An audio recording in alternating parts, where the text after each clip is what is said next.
प्यारे बच्चों, मैं इंजीनियर डीपी सिंह, आप लोगों का फिजिक्स का teacher DP Singh classes Prayagraj से। आप लोगों का डीपी सिंह क्लासेस प्रयागराज के चैनल पे स्वागत है। और इस चैनल पे हमने ये नया कोर्स स्टार्ट किया आप लोगों के लिए, जो बहुत ही आप लोगों के लिए बेनिफिशियल है, जिसमें पूरे फिजिक्स के एक एक टॉपिक का हम डेली बेटा वीडियो अपलोड कर रहे हैं। इसलिए जल्दी से बेटा इस चैनल को आप सब्सक्राइब कर लीजिए और वीडियो को बेटा लाइक कीजिए और अपने दोस्तों मित्रों में खूब शेयर कीजिए।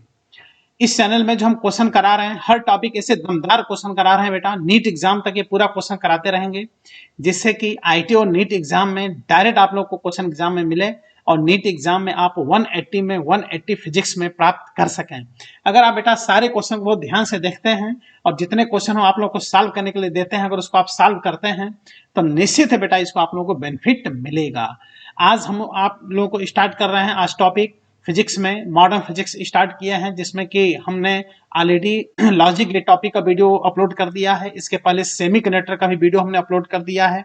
अगर वो वीडियो नहीं देखे हैं तो उसको जरूर देखिए। उसमें जो हम क्वेश्चन आप लोगों को सॉल्व करने के लिए दिए हैं उसको आप लोग बेटा जरूर सॉल्व कर लीजिए। ठीक है, आज हम स्टार्ट करेंगे वेरी इंपॉर्टेंट टॉपिक बेटा, एटॉमिक स्ट्रक्चर। आज एटॉमिक स्ट्रक्चर के दमदार क्वेश्चन कराने वाले हैं और इसमें भी आप लोगों को हम क्वेश्चन सॉल्व करने के लिए देंगे। उसको सॉल्व करके एक कॉपी पेन लीजिएगा, उसको सॉल्व करके और आंसर बेटा जरूर दीजिएगा। इसके पहले सेमीकंडक्टर टॉपिक में हमने कुछ क्वेश्चन आप लोगों को सॉल्व करने के लिए दिया था, 4 क्वेश्चन हमने दिया था और सभी स्टूडेंट ने बहुत अच्छा लगा बेटा कि सभी स्टूडेंट ने आंसर बढ़िया आंसर दिया। उसका सारे आंसर उन लोगों के सही हैं। जिसमें कि हमने एक क्वेश्चन दिया था उसमें बेटा कि जो ट्रांजिस्टर एम्पलीफायर की तरह यूज होते हैं, तो कॉमन बेस एम्पलीफायर और कॉमन एमिटर एम्पलीफायर, दो प्रकार का कॉन्फ़िगरेशन होता है एम्पलीफायर का। एम्पलीफायर क्या करता है बेटा, लो सिग्नल को हाई सिग्नल, लो पावर को हाई पावर में कन्वर्ट करता है। तो एम्पलीफायर के क्वेश्चन नीट एग्जाम में खूब आता है बेटा, विशेष रूप से एम्पलीफायर, रेक्टिफायर है ना, ट्रांजिस्टर और डायोड, ये सब आपके तैयार होने चाहिए। नहीं अगर तैयार है तो बेटा जरूर आप उसको तैयार कीजिए। तो कॉमन बेस एम्पलीफायर के इनपुट और आउटपुट में बेटा याद रखना फेज डिफरेंस, एनसीईआरटी का क्वेश्चन है, फेज डिफरेंस कितने का होता है, 0 डिग्री का। और कॉमन एमिटर एम्पलीफायर के इनपुट और आउटपुट के सिग्नल में फेज डिफरेंस कितने का होता है, 180 डिग्री यानी पाई का फेज डिफरेंस होता है। ये डायरेक्ट आपके एग्जाम में आ सकता है, इसमें कोई फॉर्मूला अप्लाई नहीं होगा। एनसीईआरटी में सीधा कॉन्सेप्ट दिया है, जिसमें इनपुट और आउटपुट का ग्राफ बनाते समय इस बात का विशेष ध्यान दिया जाता है। ठीक है, तो बहुत अच्छा लगा, सभी स्टूडेंट ने इसका सही आंसर बेटा दिया। इस तरह से हर वीडियो में जो भी हम क्वेश्चन दिया करें उसका आप लोग जरूर आंसर दिया कीजिए, जिससे उतने क्वेश्चन आपके क्या हो जाए बेटा, तैयार हो जाए। उसको सॉल्व जरूर एक बार कर लिया कीजिए, सॉल्व कर लेने से दिलो दिमाग में क्वेश्चन क्या हो जाएंगे, बैठ जाएंगे। आप जल्दी से बेटा इस चैनल को सब्सक्राइब कर लीजिए, जिससे कि सारे वीडियो आपको टाइम से मिलते रहें और दोस्तों मित्रों में खूब शेयर कीजिए बेटा वीडियो को। और ये वीडियो इस टाइप के जितने वीडियो अपलोड कर रहे हैं सब लोग बहुत ही पसंद कर रहे हैं, हम देख रहे हैं, इसलिए बेटा और उत्साह बढ़ता है और हम हमेशा वीडियो इसमें अपलोड करते रहेंगे नीट एग्जाम तक, जिससे कि आप लोगों का तेजी से इससे क्या हो, रिवीजन हो। तो आज इस वीडियो लेक्चर में आज आप लोगों को वेरी इंपॉर्टेंट मॉडर्न फिजिक्स का टॉपिक बेटा एटॉमिक स्ट्रक्चर बताने वाले हैं। एटॉमिक स्ट्रक्चर के दमदार क्वेश्चंस, उस बेस पे और भी क्वेश्चंस आप लोग क्या कर लीजिएगा बेटा, तैयार कर लीजिएगा। एटॉमिक स्ट्रक्चर से आप देखिएगा निश्चित है कि एक क्वेश्चन एग्जाम में मिलेगा, कभी कभी तो 2 क्वेश्चन एग्जाम में आ जाते हैं। इसलिए आपकी रिस्पॉन्सिबिलिटी है कि एटॉमिक स्ट्रक्चर बढ़िया से तैयार करें। इसमें बेटा ये ध्यान देना है कि हम लोग का जो डीपी सिंह क्लासेस है, इसमें ये इतने जो कोर्स हैं, ठीक है ना, आईटी के फुल कोर्स, नीट के लिए फुल कोर्स, 11th और 12th फाउंडेशन का बेटा फुल कोर्स, इसके अलावा क्रैश कोर्स भी इसमें चल रहा है। नीट एग्जाम तो पूरा क्रैश कोर्स चलेगा, टेस्ट सीरीज भी चल रहा है। ये सब का सब मिनिमम फीस में बेटा आप ऐप के द्वारा कंप्लीट स्टडी कर सकते हैं। तो जो ऐसे स्टूडेंट हैं जो अभी नए स्टूडेंट है, प्रिपरेशन तैयार स्टार्ट किए अभी, तो इस प्रकार के कोर्स को डीपी सिंह क्लासेस का ऐप डाउनलोड करके प्ले स्टोर पे जा करके और इसमें से जो कोर्स आप चाहें उसको परचेस करके और कंप्लीट बेटा स्टडी कर सकते हैं। ठीक है, आओ बेटा स्टार्ट करते हैं एटॉमिक स्ट्रक्चर का। ये बहुत ही इंपॉर्टेंट क्वेश्चन, एनसीईआरटी में भी ये क्वेश्चन दिया है, डायरेक्ट ये क्वेश्चन आपके एग्जाम में बेटा मिल जाएगा। द एनर्जी इक्विवेलेंट ऑफ, देख रहे हो, energy equivalent of 0.5 gram of substance, मतलब 0.5 ग्राम जो सब्सटेंस मास दिया है उसका एनर्जी इक्विवेलेंट कितना होगा। तो बेटा मास को एनर्जी में कन्वर्ट करना, एनर्जी को मास में कन्वर्ट करना, इसके लिए सीधे सीधे आइंस्टीन का मास एनर्जी इक्वेशन E=m/c² से बेटा आप लोग क्या कर सकते हो, सॉल्व कर सकते हो। तो क्वेश्चन में देख लो बेटा जो मास दिया है वो दिया है 0.5 ग्राम, जिसको कि MKS में दैट इज 0.5 इंटू 10⁻³ लिख करके इसको किलोग्राम में बेटा कन्वर्ट कर लेंगे। इसका एनर्जी इक्विवेलेंट पूछ रहा है, एनर्जी पूछ रहा है, तो इसके लिए हम लगा देंगे बेटा is equal to m into c square, is equal to m into c square. Mass का वैल्यू रख देंगे बेटा 0.5 और c होता है बेटा लाइट स्पीड, लाइट स्पीड का वैल्यू 3 इंटू 10⁻8 मीटर पर सेकेंड, तो 3 इंटू 10⁻8 का क्या होल स्क्वायर, और ये 0.5 और साथ में 10⁻³ भी तो है बेटा यहाँ पर, तो यहां से आ गया 0.5, 3 का स्क्वायर बेटा 9 और ये आ गया 10⁻16 माइनस 3, ये आ गया बेटा 4.5 इंटू 4.5 इंटू 10⁻13 जूल। यानी इस मास को जब एनर्जी में हम लोग कन्वर्ट करेंगे तो इस फॉर्मूले से कन्वर्ट करेंगे, इसको आइंस्टीन का मास एनर्जी इक्वेशन कहलाता है। इस फॉर्मूले से हम लोग मास को एनर्जी में और एनर्जी को मास में बेटा कन्वर्ट कर सकते हैं। तो देख लो आंसर आ गया 4.5 इंटू 10⁻13 जूल। तो कौन सा ऑप्शन सही है बेटा, देख लो बी ऑप्शन सही है, 4.5 इंटू 10⁻13 जूल इसका आंसर बेटा सही है। अब आओ वेरी इंपॉर्टेंट दमदार क्वेश्चन बेटा, नेक्स्ट क्वेश्चन सॉल्व कराते हैं। ये एटॉमिक स्ट्रक्चर का बहुत ही इंपॉर्टेंट क्वेश्चन याद रखना बेटा, इसको हम ट्रिक बताएंगे, इसको तैयार कर लेना। जब जैसे एटॉमिक स्ट्रक्चर में जब न्यूक्लियस के चारों तरफ इलेक्ट्रॉन का रिवोल्यूशन होता है तो उसमें क्या होता है कि इलेक्ट्रॉन की अपनी kinetic energy, potential energy, total energy, ionization energy, ये सब एनर्जीज होते हैं। इनमें आपस में बेटा एक रिलेशन होता है, वो रिलेशन अगर याद है तो इस टाइप के जितने भी क्वेश्चन है एक एनर्जी देके जब दूसरी एनर्जी पूछेगा तो उस ट्रिक से चुटकी बजा के आप क्वेश्चन को क्या कर सकते हैं, सॉल्व कर सकते हैं। तो देखिए बेटा यहाँ पे दिया है total energy of electron in atom is -3.4 electron volt, it's kinetic energy और पोटेंशियल एनर्जी पूछ रहा है। तो बेटा तुम विश्वास नहीं करोगे, अगर ट्रिक पता हो तो बहुत आसानी से क्वेश्चन आप सॉल्व कर सकते हैं। देख लीजिए बेटा, इलेक्ट्रॉन का उसके अपने ऑर्बिट में total energy is equal to minus kinetic energy is equal to potential energy upon 2 is equal to minus E ionization energy. Gravitation topic में यही बेटा बाइंडिंग एनर्जी हो जाता है। तो देख रहे बेटा, एक एनर्जी अगर दिया है तो दूसरी एनर्जी आप बहुत ही आसानी से फाइंड कर सकते हैं।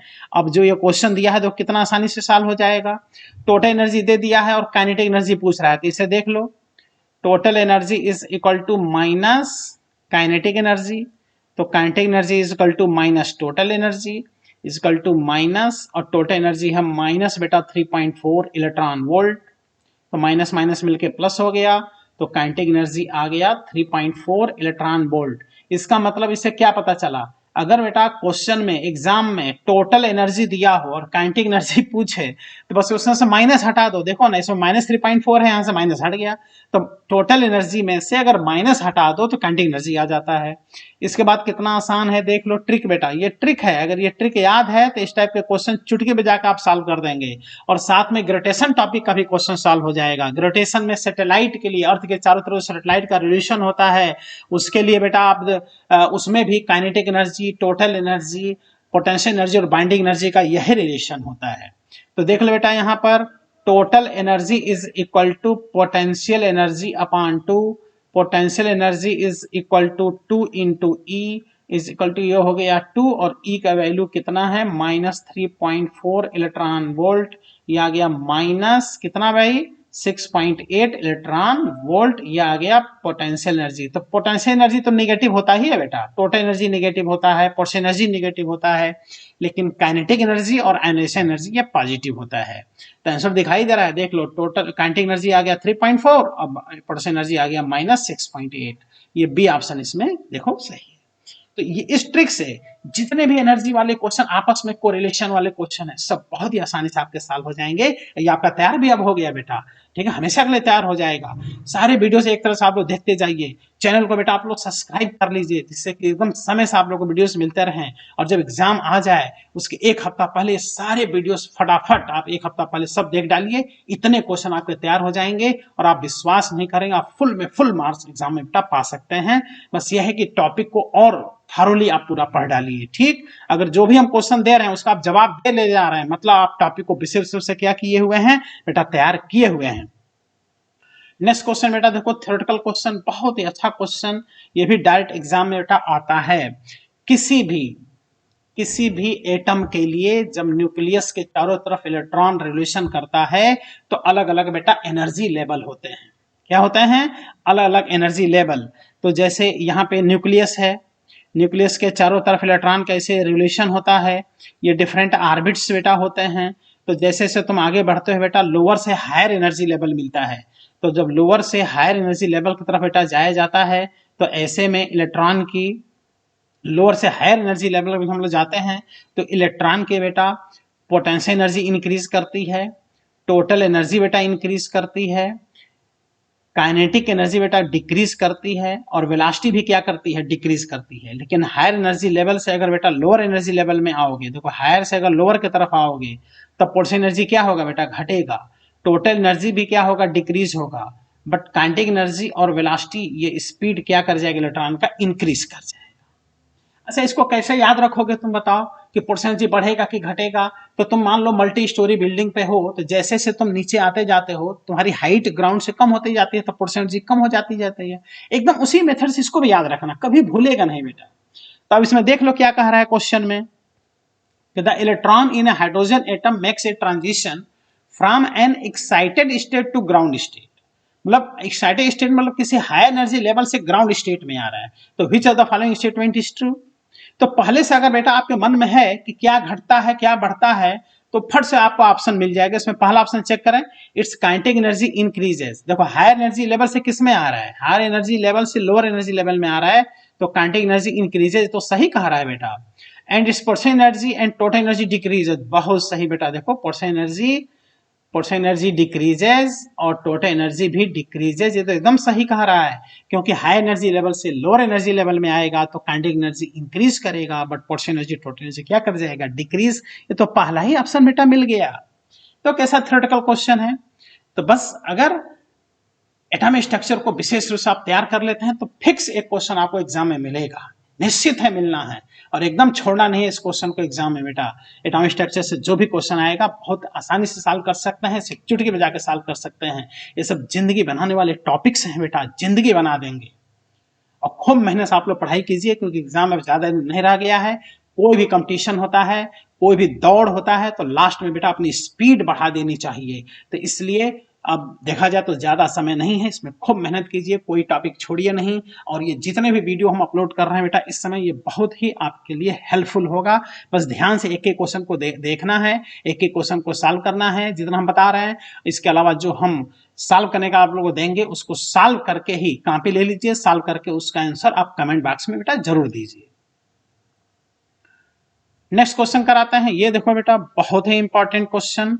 इस टाइप के तो क्वेश्चन खूब आते हैं एग्जाम में, जिसमें कि बेटा हाइड्रोजन एटम के लिए अगर देखा जाए तो स्पेक्ट्रम होते हैं, जिसमें स्पेक्ट्रम में बेटा होता है लाइमन सीरीज, बामन सीरीज, पासन सीरीज, बैकेट सीरीज, फुंड सीरीज, ये अलग अलग सीरीज होते हैं। ये तो बड़ा तगड़ा कंफ्यूजन होता है, लेकिन जो बच्चे इस पे ध्यान देते हैं उनका कंफ्यूजन हमेशा के लिए दूर हो जाता है। कौन सा लाइन मैक्सिमम वेवलेंथ देगा, कौन सा लाइन मिनिमम वेवलेंथ देगा, कौन सा लाइन बेटा मिनिमम फ्रीक्वेंसी देगा, कौन सा लाइन मैक्सिमम फ्रीक्वेंसी देगा, ये सब आप विशेष रूप से बेटा आप तैयार कर लीजिएगा।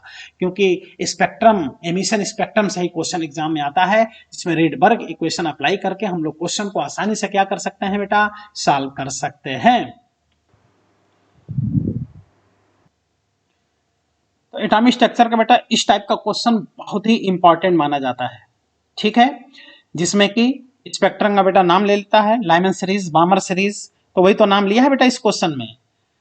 In the spectrum hydrogen the ratio of the longest wavelength in the Lyman series to the longest wavelength in the Balmer series, और हाइड्रोजन का भी नाम लिया।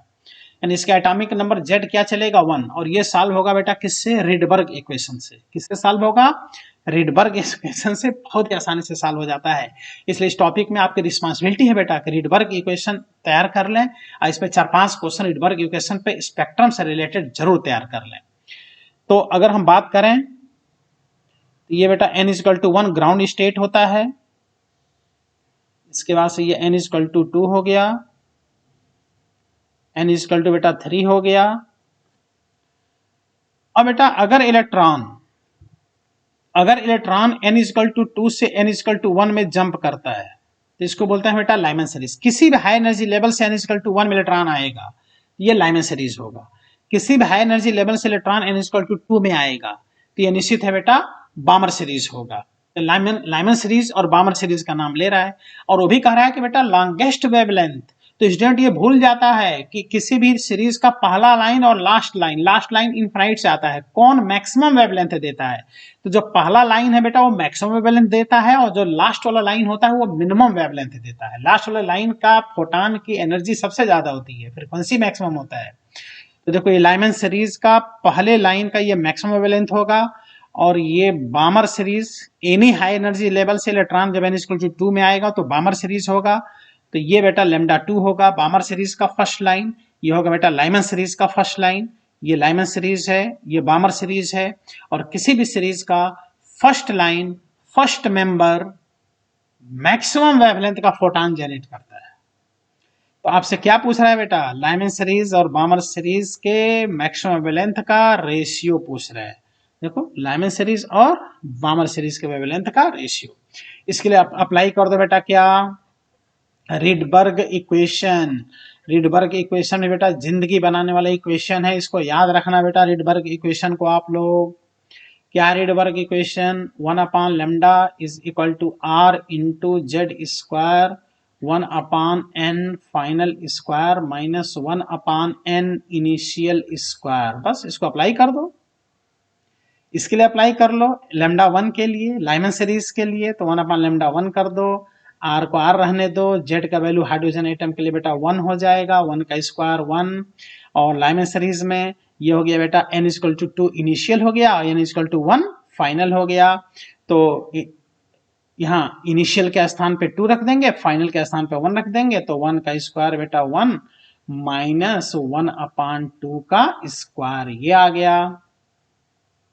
तो यहां से आ गया बेटा 1/λ1 is equal to r in bracket 1/1 that is 1 minus 1/4, बोलो। तो यहां से आ गया बेटा 1/λ1 इज इक्वल टू r, और यहां से आ गया बेटा 3/4 that is λ1 is equal to 4 कितना आ गया 3r। ये फर्स्ट इक्वेशन हम लोग ने बना लिया। अब दूसरा इक्वेशन बना लो बेटा, बामर सीरीज का पहला लाइन। तो यहाँ पे वेवलेंथ λ2 है, तो चलो r रहने दो, z का वैल्यू बेटा 1 का स्क्वायर 1 कर दो, और यहाँ पे लिखेंगे 1/n फाइनल का स्क्वायर। तो यहाँ पर बामर सीरीज के लिए फाइनल बेटा क्या है 2 है, और इनिशियल क्या है 3 है।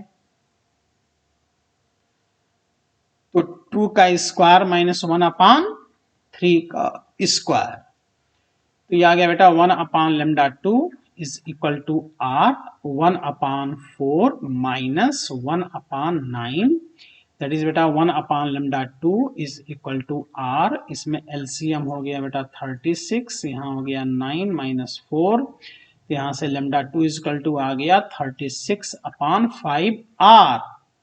अब बताओ इन्हीं का रेशियो पूछ रहा है, λ1/λ2।